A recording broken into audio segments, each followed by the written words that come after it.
क्या आप सीएनजी के बढ़ते रेट से परेशान हैं? क्या आप अपना किराया ना बढ़ने से परेशान हैं? तो दोस्तों आपके लिए दिल्ली सरकार लाई है 24/7 योजना।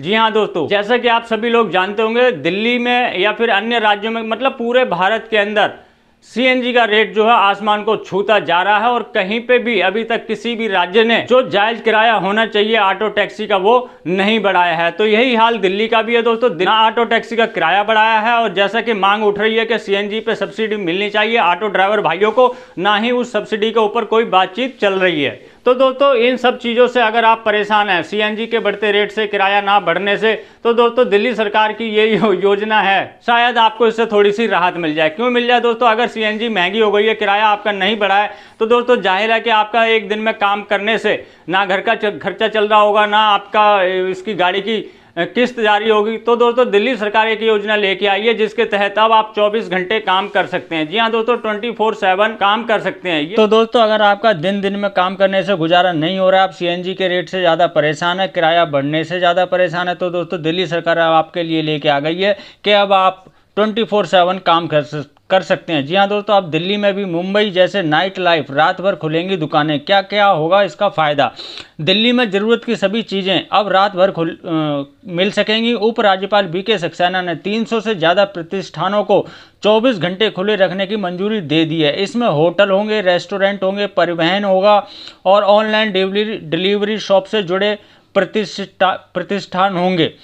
इसके लिए सप्ताह भर के भीतर अधिसूचना जारी करने के निर्देश दिए गए हैं। यूं तो राजधानी के ज़्यादातर बाजारों में दिन और शाम के समय खासी भीड़ और चहल पहल रहती है, लेकिन रात 11 बजे के बाद यह शांत हो जाते हैं। लेकिन अब मुंबई की तरह यहाँ पे भी रात भर आपको रौनक दिखाई देगी। जी हाँ दोस्तों, इसमें राजनिवास के मुताबिक उपराज्यपाल ने रात भर व्यवसाय संचालन के लिए 314 आवेदन को मंजूरी दे दी है। इन प्रतिष्ठानों में होटल, रेस्टोरेंट, खान पीन की ऑनलाइन डिलीवरी, दवाएं, लॉजिस्टिक यानी कि डिलीवरी और आवश्यक उपभोक्ता वस्तुएं और परिवहन सेवाएं।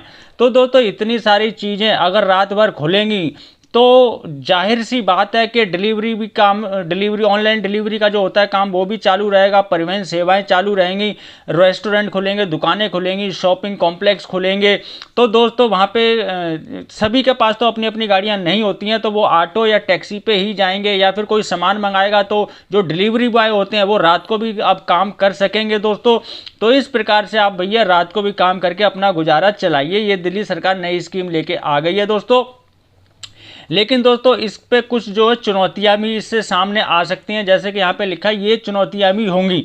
परिवहन साधन, सार्वजनिक परिवहन के तहत अभी रात में कैब, टैक्सी या ऑटो की सुविधा उपलब्ध है। मेट्रो सेवाएं आधी रात तक ही चलती हैं। दिल्ली सुरक्षा के तहत दिल्ली पुलिस के सामने कानून व्यवस्था बनाए रखना बड़ी चुनौती होगी, क्योंकि दोस्तों रात में ये योजना जल्दी ही लागू हो जाएगी दिवाली से पहले। लेकिन दोस्तों मैं आपको बता दूं, जब ये योजना लागू हो जाएगी, रात को कुछ दुकानें खुलेंगी, कुछ शॉपिंग कॉम्प्लेक्स खुलेंगे या फिर अन्य चीज़ें खुलेंगी, तो दोस्तों अभी कुछ ही लोग घर से बाहर निकलेंगे रात को। और रात के समय आपको पता है दिवाली का समय है, लुटेरे इसी मौके की तलाश में होंगे कि ऑटो में या फिर टैक्सी में या फिर कोई बाइक पे कहीं अकेले सुनसान रास्ते पे अगर आप दिखाई दिया उनको, तो दोस्तों उनको वो पूरी तरीके से लूटने की कोशिश करेंगे। तो सारा का सारा सुरक्षा का जिम्मा दिल्ली पुलिस के ऊपर आ जाता है। अगर दिल्ली पुलिस सुरक्षा में अगर जरा सी भी चूक कर देती है तो कई भाइयों की जान भी जा सकती है, या फिर उनको उनका जो सामान है या उनके पैसे हैं या मोबाइल है, कुछ भी उनके पास जो भी चीज़ होती है वो छीनने की पूरी उम्मीद रहेगी। तो ये जो रात को जो अभी ये जो चीज़ें चालू होंगी, तो दोस्तों इससे काफ़ी ज़्यादा जो है सुरक्षा के ऊपर जो है इंतजाम रखना पड़ेगा, तभी ये चीज़ें लागू होंगी। वैसे तो और भी शहरों में जैसे मुंबई में, गोवा में और भी शहरों में ये नाइट लाइफ जो है चालू है, लेकिन दोस्तों दिल्ली में ये पहली बार हो रहा है। तो दोस्तों काम तो बढ़ेगा, व्यापारियों का भी फायदा होगा। व्यापारियों ने भी इससे कहा है कि हमें काफ़ी ज़्यादा फायदा होगा। कनॉट प्लेस के जो व्यापारी हैं उन्होंने भी कहा है, और सरोजिनी नगर मार्केट के जो व्यापारी हैं उन्होंने भी कहा है, अन्य मार्केट के भी जो व्यापारी हैं उन्होंने सबने कहा कि काम बढ़ेगा। इसी प्रकार ऑटो टैक्सी ड्राइवर भाइयों का, डिलीवरी बॉय का या फिर ऑनलाइन जो ऑर्डर होते हैं उनके सभी के काम बढ़ेंगे। लेकिन दोस्तों सबसे बड़ी चुनौती ये है कि यहाँ पर सुरक्षा को लेकर काफ़ी ज़्यादा दिक्कतें पैदा हो सकती हैं। दिल्ली सरकार की ये उपराज्यपाल जी की ये नई योजना है, देखें इस पर किस किस को फ़ायदा मिलता है या फिर नहीं मिलता है, और दिल्ली सरकार कब तक ऑटो टैक्सी का किराया बढ़ाती है या फिर दिल्ली में सीएनजी के ऊपर सब्सिडी देती है। तो दोस्तों दिल्ली सरकार की ये जो योजना है इसके ऊपर आपका क्या कहना है, आपके क्या विचार हैं, मुझे कमेंट करके जरूर बताना दोस्तों। तो ये थी मेरी छोटी सी जानकारी, आशा करता हूँ आपको अच्छी लगी होगी। इसी प्रकार की और जानकारी पाने के लिए हमारे चैनल को सब्सक्राइब करें। तो मिलते हैं किसी और जानकारी से भरपूर वीडियो में, तब तक के लिए जय हिंद, जय भारत।